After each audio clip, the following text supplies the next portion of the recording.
Sir, result pending काफी समय से चले हुए हैं। पोस्टल कोड जो अलग अलग हैं, उसको कब तक परिणाम घोषित हो रहा है? क्योंकि युवाओं की जो 14 लाख की फौज है, वो लगातार इस चीज के लिए मेहनत कर रहे हैं, डिमांड कर रहे हैं। देखो, अभी जब से हिमाचल में कांग्रेस की सरकार बनी है जी तब से तकरीबन जो कोऑर्डिनेट सिलेक्शन बोर्ड में भ्रष्टाचार होता था, जी हमारी सरकार बनने के बाद उसका भंडाफोड़ हुआ। भारतीय जनता पार्टी की सरकार ने उसमें कोई गौर नहीं किया और जब हमें पता लगा कि पेपर बेचे जाते थे जी तो उस संदर्भ में हमने एक कड़ा फैसला लिया। जी कोऑर्डिनेट सिलेक्शन बोर्ड को हमने भंग किया और जिस प्रकार योग्य उम्मीदवार जो थे जी वो बेचारे रह जाते थे, मेरिटोरियस बच्चे रह जाते थे जी और दूसरे बच्चों को जो पेपर खरीदते थे जी उनको मौका मिल जाता था। जी हमने भंग किया और उसके बाद इंक्वायरी की। इंक्वायरी में जो तथ्य सामने आया उसमें हमने जिन लोगों को अरेस्ट किया है आपके सामने है और इसके अलावा सर, अभी हमने जो पोस्ट कोड थे जिनके अभी रिजल्ट निकल रहे हैं जी उनके हमने 6 के रिजल्ट निकाल दिए हैं। बाकी और के रिजल्ट भी पाइपलाइन में है। कानून के अनुसार सभी रिजल्टों को देख के अध्ययन करने सर, के बाद युवा लगातार इस बात की मांग कर रहे थे कि जो पोस्टल कोड जांच के दायरे में नहीं है और जो उससे बाहर निकल गए हैं, उनका तो रिजल्ट घोषित किया जाए। पोस्टल कोड जांच के दायरे में नहीं है जी उनके रिजल्टों की रिजल्ट बनने स्टार्ट हो गए हैं जी और जल्दी उनके रिजल्ट निकाल दिए जाएंगे। जो जिसमें किसी भी प्रकार की जांच नहीं है उनको रिजल्ट क्या इसके लिए कोई तय सीमा हो पाएगी जी? पब्लिक सर्विस कमीशन में हमने कह दिया है जी आज सवेरे भी मेरी मुख्य सचिव महोदय से बात हुई है। जी उन्होंने आज भी मीटिंग बुलाई है और जल्दी जिनमें कोई ऐसी बात नहीं है 6 के रिजल्ट निकाल दिए हैं जी कोऑर्डिनेट सिलेक्शन पर बोर्ड। अभी तक काफी पोस्टल कोड हैं जिनके जो भी पोस्टल कोड है जो पिछले कई सालों से है, जी जी ये हमारा पुआड़ा पाया हुआ नहीं है, ये तो भारतीय जनता पार्टी का किया हुआ है।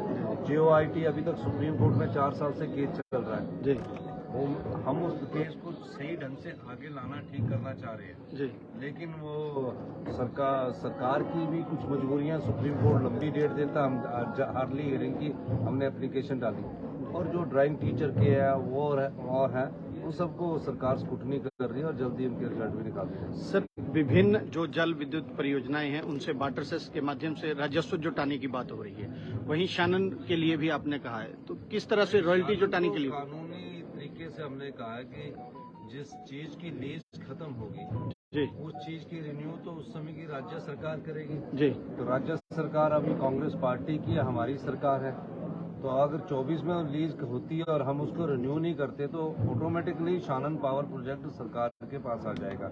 हमारी लड़ाई है कि पंजाब सरकार हमारा बड़े भाई है, वो हमें इस प्रोजेक्ट को जो नियम बोलते हैं, कानून बोलते हैं, उसके अनुसार हमें उपलब्ध करवा। लोकसभा का चुनाव काउंटडाउन शुरू हो गया, तो किस तरह से अभी लोकसभा का चुनाव 10 महीने बाद है, अभी कोई नहीं है। सर, नियुक्तियों के लिए लगातार इंतजार कर रहे हैं, चाहे वो मंत्रिमंडल की बात हो, चाहे चेयरमैन वाइस चेयरमैन की बात हो, तो कब तक ये नियुक्तियां होने की उम्मीद है? क्या ये लोकसभा तक टाली जा रही है या उसके बाद? हमारा ध्यान तो विकास की तरफ है जी हमारा ध्यान व्यवस्था परिवर्तन करने की तरफ गया हुआ है जी और जब भी ये नियुक्तियां होंगी आप लोगों को पता लग जाएगा। जी ये तो पार्टी का इंटरनल मैटर है। जी अभी जो अव्यवस्था है चाहे किसी भी प्रकार है उसमें मुझे खुशी है कि 6 महीने के कार्यकाल में हमने कई ऐसे नियम, कानून, कायदों को खत्म कर दिया है, उसमें परिवर्तन किया है ताकि आम आदमी का जीवन सुगम बने। आप आगे देखेंगे कि आने वाले समय में भी आम आदमी, गरीब आदमी के लिए जो हम योजनाएं लेके आ रहे हैं, गरीब बच्चों के लिए हम योजना लेके आ रहे हैं, शिक्षा में 1% ब्याज पर बच्चों को शिक्षा आर्थिक सहायता हम उपलब्ध करवा रहे हैं। इस दृष्टिकोण से भी हमारी सरकार कार्य कर रही है और आप पाएंगे कि जो आम आदमी को सुविधाएं मिलनी चाहिए वो सुविधाओं की तरफ आगे बढ़ रही है। सर, एक वनों से बड़ा राजस्व जुटाने की तैयारी में जो सरकार है, लोअर बेल्ट में जो है 10 से ज्यादा डिवीजनें जो है इसके लिए नोटिफाई की गई हैं और 5 डिवीजनों को इसके लिए तैयार कर लिया गया है।